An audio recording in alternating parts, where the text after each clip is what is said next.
সুপ্রিয় শ্রোতা, ফিরে এলাম আজকে আরেকটা নতুন গল্প নিয়ে। আশা করি আপনাদের ভালো লাগবে। আমি তখন ক্লাস 9-এ পড়ি। আমি সব সাবজেক্টে A+ থাকলেও ইংরেজিতে বরাবরই মোটামুটি টেনে টুনে পাশ করছিলাম। এটা নিয়ে আমার বাবা মা ভীষণ চিন্তিত ছিলেন। অনেক টিচারের কাছে দেওয়ার পরেও আমার কোনো পরিবর্তন হয় না দেখে বাবা ভীষণ ভেঙে পড়েছিলেন। এ সময় আমাদের পাশের বাসায় একজন ভদ্রলোক ভাড়া এলেন। তো তিনার সঙ্গে বাবার পরিচয় হয়। বাবা জানতে পারলেন তিনি একজন ইংরেজির টিচার। বাবা তাকে রিকোয়েস্ট করে বললেন, আমার ছেলেটা সব সাবজেক্টেই A+ জানেন, কিন্তু ইংরেজিতে টেনে টুনে পাশ করছে, ওকে নিয়ে আমি আর পারছি না, আপনি কি একটু দেখবেন? স্যার বললেন, আমি তো প্রাইভেট পড়া ছেড়ে দিয়েছি, প্রায় 2 বছর হলো। বাবা বললেন, আপনি একটু যদি দেখতেন প্লিজ। তখন স্যার বললেন, ঠিক আছে, কোনো সমস্যা নেই, আপনি পাঠায়েন আপনার ছেলেটাকে, আমি দেখব না। সন্ধ্যা নাগাদ আমি গেলাম স্যারের বাসায়। কলিং বেল চাপতে স্যার এসে দরজা খুললেন। দেখলাম অপরূপ সুন্দর চেহারা একজন ভদ্রলোক, শান্তশিষ্ট। হাত বাড়িয়ে আমার দিকে হাত বাড়িয়ে দিয়ে বললেন, আমি সৌম্য চ্যাটার্জি। আমি স্যারের সাথে হাত মিলিয়ে বললাম, আমি রাতুল। তারপর স্যার আমাকে ভিতরে নিয়ে গিয়ে বসালেন। ও ঢুকতে একটা জিনিস লক্ষ্য করলাম, স্যারের বাসায় ধূপকাঠির গন্ধে আগরবাতি আর মোমবাতি জ্বালিয়ে রেখেছেন তিনি, আর গন্ধে পুরো ঘর মো মো করছে। আমি সেদিকে তাকাতে স্যার বললেন, আমি একটু ধার্মিক কিনা, ওদিকে তাকিও না, চলো। তারপর আমরা সোফায় গিয়ে বসলাম। বেশ কিছু কথাবার্তা শেষে স্যার আমাকে পড়াতে শুরু করলেন। স্যারের পড়ানোর দক্ষতা দেখে আমি বিমোহিত হলাম। একদিনে স্যার আমাকে মোটামুটি 1 মাস এগিয়ে নিয়ে গেলেন। আমি খুবই খুশি হলাম। স্যারকে বললাম, স্যার, আমি এতদিনে মনের মতো একজন শিক্ষক পেয়েছি। তিনি হেসে ফেললেন। তারপর বিদায় নেওয়ার সময় স্যার আমাকে একটা চকলেট দিলেন। আমি বললাম, না লাগবে না স্যার, আমি কি ছোটো বাচ্চা? স্যার বললেন, তুমি তো আমার কাছে ছোটো বাচ্চাই। আমি বিদায় নিলাম, চলে গেলাম বাসায়। বাবা যথারীতি জিজ্ঞেস করলেন, কেমন টিচার? আমি বললাম, বেশ ভালো টিচার বাবা, খুব ভালো হয়েছে। তারপর থেকে আমি স্যারের কাছে পড়তে লাগলাম। মোটামুটি মাসখানেকের মধ্যে আমি ইংরেজিতে অনেক দক্ষ হয়ে গেলাম। আর স্কুলের শিক্ষকেরা এবং আমার সহপাঠীরা সবাই আশ্চর্য হয়ে গেল। সবাই বলল, কিরে, তুই কিভাবে এত ইংরেজিতে ভালো হলি? আমি বললাম, তারা বললো, আমাকে পড়াবি কিনা, স্যারকে একটু বলিস না। আমি বললাম, স্যার অন্য কাউকে প্রাইভেট পড়ান না, আমাকে অনেক বলে কয়ে আমাদের পাশের বাসা যেহেতু বাবা রাজি করিয়েছেন। তারা নিরাশ হলো। যাই হোক, আমি এভাবে স্যারের কাছে পড়তে থাকলাম। কয়েক মাস পার হতে আমি একদিন স্যারকে ধরে বসলাম, স্যার আজকে আমি পড়বো না। স্যার বললেন, কেন, কি হয়েছে? আমি বললাম, আমার মনটাও ভালো নেই, শরীরটাও ভালো নেই, আজ আমি আপনার কাছে গল্প শুনতে চাই। স্যার হেসে বললেন, আমি তো প্রতিদিনই তোমাকে 8 ঘন্টা করে গল্প শোনাই। আমি বললাম, সেটা তো উপদেশমূলক, মনীষীদের জীবনী, ওগুলো তো শুনি প্রতিদিন, আমার ভালো লাগে, কিন্তু স্যার আজকে আমি বুদ্ধির গল্প শুনতে চাই, যেটা আমার একদম ফেভারিট। স্যার বললেন, ঠিক আছে, বসো, আসো আমরা আগে কফি খেয়ে নিই। স্যার ফ্লাক্স থেকে 2 কাপ কফি ঢেলে আমরা দুজনে কফি পান করলাম। কফিতে শেষ চুমুক দেওয়ার পর স্যার বেশ গম্ভীর হয়ে বসলেন এবং আমাকে বললেন, রাতুল, আমি যে ঘটনাটা তোমাকে বলতে চলেছি, তুমি আমাকে জিজ্ঞেস করো না এটা কার ঘটনা, আমি আমার উপর দিয়েই বলছি, তুমি শুনে যাও। স্যার শুরু করলেন, আমি তখন মাস্টার্স কমপ্লিট করে চাকরি খুঁজে বেড়াচ্ছি। চাকরি যেখানে লোক নিচ্ছে সেখানেই যাচ্ছি, কিন্তু কোথাও আমার চাকরি হচ্ছে না। আমি প্রাইমারিতে টিকে রয়েছি, তাকিয়ে আছি কবে আমার চাকরিটা হবে। তারপর আমার একটা বান্ধবী ছিল, নাম কাবেরী। কাবেরীর 3 কুলে কেউ ছিল না। আমি প্রচণ্ড কাবেরীকে ভালোবাসতাম। কাবেরী মামার বাড়িতে মানুষ হয়েছে বাবা মারা যাওয়ার পর, বাবা মা মারা যাওয়ার পর। তারপর মামাটাও হঠাৎ একদিন আত্মহত্যা করলে মামি অন্য লোককে বিয়ে করে ফেলে। তখন কাবেরী এক খুড়তুতো বোনের বাসায় আশ্রয় নেয়। যাই হোক, তার পড়ালেখা কমপ্লিট হওয়ার পর থেকে কাবেরী আমাকে বিয়ের জন্য চাপ দিচ্ছে, কী করা যায়। এরপর আমি চাকরিটা হঠাৎ আমার এই হয়ে গেল। তখন তাড়াতাড়ি করে আমরা দুজনে বিয়ে করে ফেললাম। বিয়ের পরে আমাদের বেশ সুখে সংসার কাটছিল। আমরা ভীষণ খুশি ছিলাম দুজনকে নিয়ে। এভাবে বছরখানেক কেটে যায়। একদিন আমি স্কুল থেকে আসার পথে একটা ছোকরা টঙের দোকান ছিল, একটা টঙের একটা ছোকরা আমাকে উদ্দেশ্য করে বলে, স্যার এত সুন্দর ভদ্র, এত সুন্দর লোকের বউ কিনা অন্য ছেলের সঙ্গে বাইকে ঘুরে বেড়ায়। কথাটা শুনে আমার পিলে চমকে গেল। আমি গটগট করে বাড়ি ফিরে এলাম। বাড়িতে এসে দেখলাম কাবেরী সত্যি সেজেগুজে রয়েছে, কোথাও যেন গিয়েছিল। আমি কাবেরীকে জিজ্ঞেস করলাম তাচ্ছিল্যের সুরে, কোথাও গিয়েছিলে বুঝি? কাবেরী বলল, হ্যাঁ গিয়েছিলাম। আমি বললাম, কোথায় গিয়েছিলে? কাবেরী বলল, তা বলা যাবে না। আমি বললাম, তা বলবে কেন? রং করতে গিয়েছো, আমার সামনে বলা যায়? কাবেরী ভীষণ মর্মাহত হলো। সে আর কোনো কথা বলল না, কেঁদে কেটে একসা। আমি বললাম, বাহ, একটা কথাতেই তোমার এত কান্না? কাবেরী কিছুই বলল না, সে রাতে আমাদের কোনো কথা হলো না। এভাবে আস্তে আস্তে কাবেরীর সঙ্গে আমার দূরত্ব বাড়তে থাকলো। একসময় আমাদের সম্পর্ক এত খারাপ হয়ে গেল যে আমি কাবেরীর গায়ে হাত তুলতেও দ্বিধা করতাম না। আস্তে আস্তে কাবেরী গোপনে কান্না করতে থাকে, আমার কাছ থেকে অনেক দূরে সরে যায় কাবেরী। সে কিছু কোনো কথাই আমার সঙ্গে শেয়ার করে না। সেদিন আমি অফিস থেকে বাসায় ফিরেছি, দেখি কাবেরী কারোর সঙ্গে কথা বলছিল ফোনে। আমি ঢুকতেই কাবেরী ফোনটা কেটে দিল। আমি এটা দেখে আমার মাথায় রক্ত উঠে গেল। আমি বললাম, কি, তুমি কার সঙ্গে কথা বলছিলে? আমাকে থেকে ফোনটা কেটে দিলে কেন? কাবেরী কোনো কথা বলল না, সে রান্নাঘরে চলে যাচ্ছিল। আমি পিছন থেকে তার চুলের মুঠি ধরলাম, চুলের মুঠি ধরে টেনে আমার সামনে নিয়ে এসে বললাম, কি, আমার কথা কানে যাচ্ছে না? তুমি কার সঙ্গে কী ফষ্টি নষ্টি করছো? কার সঙ্গে বাইকে ঘুরে বেড়াও? আমার মনে করো আমি কিছুই জানি না? আমার কানে কিছুই আসে না? কাবেরী বলল, ছি, এইসব কথা বলতে তোমার রুচিতে বাঁধে না? আমি বললাম, তোমার করতে বাঁধে না আর আমার বলতেই বাঁধবে? তাই বলে আমি সজোরে কাবেরীকে একটা ধাক্কা দিলাম। কাবেরী ধাক্কাটা সামলে নিয়ে আমাকে তেড়ে এলো, বললো, তোমার এত বড় সাহস? এতদিন ধরে তুমি আমাকে মেরেছো, অন্যায়ভাবে আমি কিছু বলিনি, এবার তুমি একটা আমার গায়ে হাত তুলে দেখো। তাই বলে কাবেরী সজোরে আমার গালে একটা চড় মেরে দিল। আমার মাথায় খুন উঠে গেল। আমি আর দিকবিদিক জ্ঞানহারা হয়ে সজোরে কাবেরীকে দেয়ালের সাথে ধাক্কা দিলাম।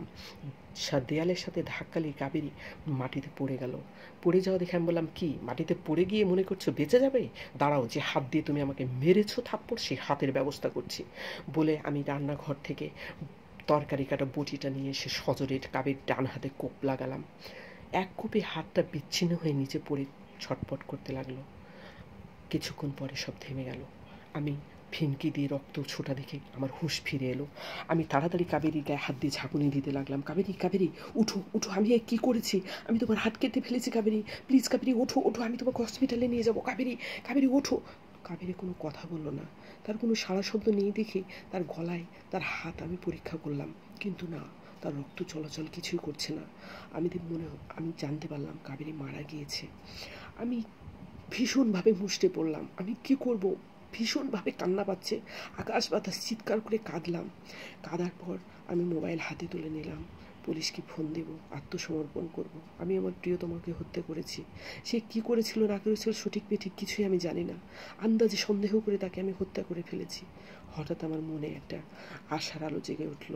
জীবনের মায়া বড় মায়া, এ মায়া কেউ কি সহজে ত্যাগ করতে পারে? আমি কাবেরীকে ধরিয়ে আমি যদি আত্মসমর্পণ করি, তাহলে থানায় আমাকে পুলিশে নিয়ে যাবে, যাবজ্জীবন জেল অথবা ফাঁসি হবে। আমি সেটা মেনে নিতে পারলাম না। মনে মনে প্ল্যান আঁকলাম, আর কান্নাকাটি নয়, কাবেরীর লাশ গুম করে ফেলতে হবে। যেই কথা সেই কাজ। আমি উঠলাম, শক্ত হয়ে দাঁড়ালাম এবং একটা কম্বল এনে কাবেরীর রক্ত চুঁচু করে রক্ত পড়ছে, সেই শরীরটাকে কম্বল দিয়ে জুড়লাম, পেঁচিয়ে জুড়ে ভাঁজ করে, হালকা পাতলা গড়নের কাবেরী ভাঁজ করে একটা ব্যাগের মধ্যে ঢুকালাম। বড় একটা ব্যাগ ছিল, ট্রলি, তার মধ্যে ঢুকিয়ে আমি বাড়ি থেকে বের হয়ে গেলাম। তারপরে একটা ট্যাক্সি ভাড়া করে আমি জঙ্গলের মধ্যে চলে গেলাম। জঙ্গলের মধ্যে যেয়ে অনেকখানি গহীনের ভিতরে যেয়ে ওখানে একটা পুকুরের মতো ছিল, বড় পুকুর। সেই পুকুরের মাঝখানে ওটা পাহাড়ের ওপর থেকে ফেলে দিয়ে আবার চলে এলাম। ট্যাক্সিওয়ালা নেশাগ্রস্ত অবস্থায় ছিল। সে কিছু টের পেল না, কিছু জিজ্ঞেসও করলো না। আমি বাসায় ফিরে এসে রক্ত টক্ত সব কিছু মুছে তারপর মুছতে যাব, ওই সময় দেখি কাবেরীর হাতটা পড়ে রয়েছে। আমি প্রমাদ করলাম, কী করেছি হাতটা? আমি সেই মুহূর্তে কোনো কিছু চিন্তা করতে না পেরে পলিথিনে মুড়ে হাতটা ফ্রিজে রেখে দিলাম। ফ্রিজে রাখার পরে আমি রক্ত টক্ত সব কিছু পরিষ্কার করে মোটামুটি ঠিকঠাক হয়ে বিছানায় শুয়ে পড়লাম। তখন সকাল হয়ে এসেছে। কিছুটা রেস্ট করে সেদিন আর আমি স্কুলে গেলাম না। তারপর আস্তে আস্তে আমার শরীরটা ভাঙতে শুরু করলো। আমি বাড়ির যেদিকেই তাকাই শুধু কাবেরীকেই দেখতে পাই। রাত্রে শুলেও কাবেরী আমার পাশে শুয়ে আছে, এটাই দেখতে পাই। খেতে গেলে রান্নাঘরে কাবেরীকে দেখতে পাই। এরকম করতে করতে বেশ কিছুদিন কেটে গেল। আমি সেই বাসাতে আর টিকতে পারছিলাম না। আমি পোস্টিংয়ের জন্য দরখাস্ত করলাম। আমার দরখাস্ত মঞ্জুর হলো। আমি পোস্টিং হয়ে এই জায়গায় এলাম। এখানে এসে একটা বাসা ভাড়া নিলাম। এবার কয়েকদিন বেশ ভালোই কাটলো। তারপর ঘটলো আমার সঙ্গে বিপত্তি। রাত্রে হঠাৎ মনে হলো একটা ঠান্ডা কিছু আমার গলা চেপে ধরেছে। আমি প্রচণ্ড শক্তিতে সেটা হাত দিয়ে ছুটিয়ে নিচে ফেলে দিলাম। তারপর লাইট জ্বালিয়ে দেখলাম নিচে কিছুই নেই, অথচ আমার গলায় লাল লাল দাগ বসে আছে 5টা আঙ্গুলের। আমি প্রমাদ করলাম, এটা কি হতে পারে? আমি সেই রাত্রে আমার আর ঘুম এলো না। পরদিন সারাদিন গেল, রাত্রে আবার ঘুমিয়েছি রাত 3টার দিকে। আবার একটা ঠান্ডা হাত এসে আমার নাক এবং মুখ চেপে ধরেছে, এমনভাবে চেপে ধরেছে আমি আর নিঃশ্বাস নিতে পারছি না। আবার সেটা হাতটাকে ছুটালাম, ছুটিয়ে এবার আমি লাইট জ্বাললাম। লাইট জ্বালে আমি কিছুই দেখতে পেলাম না। আমি অনুভব করলাম সেটা হাত ছিল, কিন্তু চোখে আমি কিছুই দেখতে পেলাম না। তারপর আমি কোনো চিন্তা না করে উঠলাম, উঠে ফ্রিজ থেকে হাতটা বের করে দেখলাম সেটা যেভাবে রেখেছিলাম ঠিক সেভাবেই আছে। তারপরও আমি সেটাকে নিয়ে গিয়ে ওভেনে ভরে দিলাম, দিয়ে সর্বোচ্চ নাম্বার দিয়ে 1 ঘন্টা টাইম সেট করে ছেড়ে দিলাম। সেটা তাকিয়ে দেখলাম কাচের ভেতর থেকে দেখা যাচ্ছে হাতটা পুড়ে তার আঙ্গুলগুলো দিয়ে ফটফট করে রক্ত ছুটছে। তারপর এক সময় সেটা তন্দুরের মতো সিদ্ধ হতে হতে পুড়ে কয়লা হয়ে গেল, পুরা বাড়ি মানুষের মাংস পোড়া গন্ধে ভরে গেল। আমি চারিদিকে স্প্রে করলাম। তারপর সেই পুরা হাতটা প্যাকেটে পুরে নিচে যেয়ে অনেকখানি গর্ত করে পুঁতে রেখে এসে নিশ্চিন্তে ঘুমালাম। কয়েকদিন নিশ্চিন্তেই কাটলো। তারপর একদিন হঠাৎ দেখি আবার হাতটা এসে আমার গলা চেপে ধরেছে, এতভাবে চেপে ধরেছে যে সেদিন আমি আর কিছুতেই হাতটা ছুটাতে পারছিলাম না। অনেক কষ্টে হাত ছুটিয়ে যখন আমি ঘরের লাইট জ্বালালাম, দেখি হাতটা আমার তখন অদৃশ্য হয়নি, আমার হাতের মুঠোতে। আমি ঝরঝর করে কেঁদে ফেললাম। আমি বললাম, কাবেরী, তোমার ভূত কি আমাকে মেরে তারপর দম নেবে? আমি ভীষণভাবে আর আমি ক্লান্ত হয়ে পড়েছি। আমি তোমার ভূতের সঙ্গে আর পারছি না কাবেরী, প্লিজ আমাকে এবার রেহাই দাও। তারপর একটা কণ্ঠস্বর ভেসে এলো। কণ্ঠস্বরটা কাবেরীর ছিল। সেটা অদ্ভুত একটা কণ্ঠে বলল, তুমি শুধু আমাকে মারোনি তো, আমার সঙ্গে আমার 3 মাসের বাচ্চাকে মেরেছ।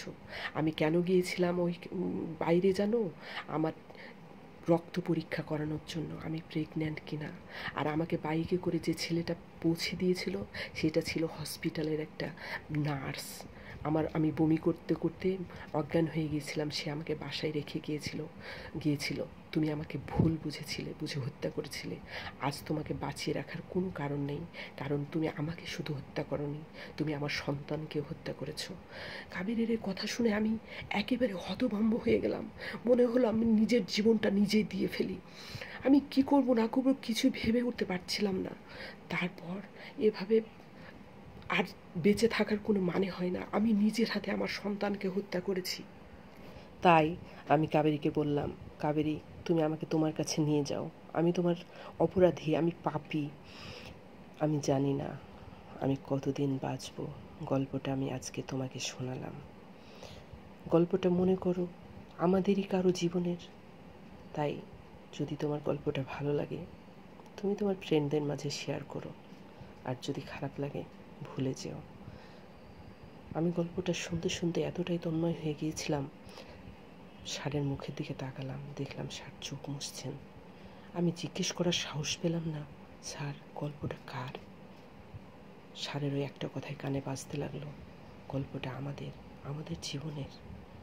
আমি টলতে টলতে বাড়ি ফিরে এলাম। সেদিন আমারও সারা রাত ঘুম এলো না। পরদিন বিকেলবেলা পড়তে যেয়ে দেখি ষাঁড়ের দরজা বন্ধ। অনেক ধাক্কাধাক্কি করে ষাঁড় দরজা খুলছেন না। বাবাকে এসে বললাম। বাবা চেষ্টা করলেন, দরজা খোলা হলো না। পুলিশে ফোন দিলেন। পুলিশ এসে দরজা ভেঙে ষাঁড়ের মৃতদেহ উদ্ধার করলেন। ষাঁড়ের হাতে একটা চিঠি গোজানো ছিল আমাকে উদ্দেশ্য করে। রাতুল, কালকে যে গল্পটা তোমাকে আমি শুনিয়েছিলাম, ওই মানুষটা কে ছিল জানো? ওই মানুষটা আমি ছিলাম। আমি আমার সন্তান সহ আমার স্ত্রী কাবেরীকে হত্যা করেছিলাম। আমি কাবেরীর অপরাধী। কাবেরী আমাকে হত্যা করেছে, তাতে আমার কোনো দুঃখ নেই। আমি কাবেরীর কাছে চলে গিয়েছি। চিঠিটা আমি জানতে পেরেছিলাম আজকে কাবেরী আমাকে মেরে ফেলবে, তাই আগেই তো তোমাকে চিঠিটা লিখেছিলাম, যাতে তোমার ভিতরে কোনো কিউরিসিটি কাজ না করে। আমি বুঝতে পেরেছিলাম গল্পটা তোমাকে অনেক হার্ট করেছে, তোমার ছোট মনের ভিতরে দাগ কেটেছে, তাই তোমাকে ক্লিয়ার করে দিয়ে গেলাম। মানুষটা আমি ছিলাম রাতুল, আর আমাকে কাবেরী হত্যা করেছে। পুলিশকে বলে দিও এই ঘটনাটা পুলিশ যেন জানতে পারে, অন্য কোনো নিরপরাধ নিরীহ লোককে যেন পুলিশ হ্যারেস না করে। চিঠিটা পড়ে ঘরে ঢুকে স্যারের হাত থেকে চিঠিটা পুলিশ নিয়ে দেখে আমাকে দিয়েছিল। আমি চিঠিটা পড়ে কতক্ষণ যে হা করে স্যারের সেই মৃতদেহের দিকে তাকিয়েছিলাম বলতে পারবো না। তারপর ভালো করে পর্যবেক্ষণ করে স্যারের গলার দিকে তাকিয়ে দেখলাম সত্যি 5টা আঙ্গুল একদম কেটে বসে গিয়েছে, রক্ত বের হচ্ছে সেখান দিয়ে। আমি পুলিশকে চিঠিটা ধরিয়ে দিয়ে বাড়ি ফিরে গেলাম।